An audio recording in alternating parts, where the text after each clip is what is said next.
तवेराची दुचाकीला धडक, 3 युवकांचा दुर्दैवी मृत्यू. वणी येथून निफाड तालुक्यातील कारसूल येथे जाणाऱ्या दुचाकीला मागून अनियंत्रित वेगात आलेल्या तवेरा कारने धडक दिल्याने झालेल्या भीषण अपघातात दुचाकीवरील 3 जण ठार झाले असून शुक्रवारी रात्री 9:30 वाजेच्या सुमारास हा अपघात झाला.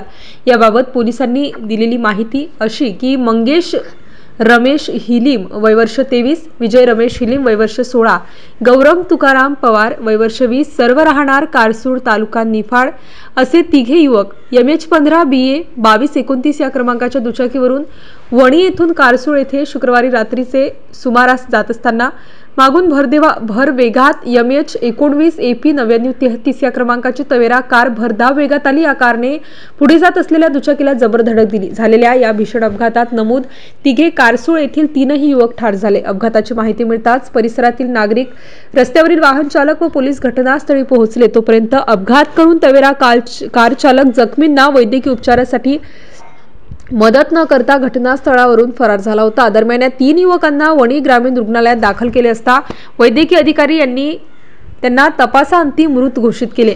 दरम्यान तवेरा कार चालक याच्यावर गुन्हा दाखल करण्यात आला आहे. शरद माधव पवार राहणार कारसूळ यांनी याबाबत तक्रार दिली आहे. स्टार न्यूज साठी गोविंद थोरात, वणी.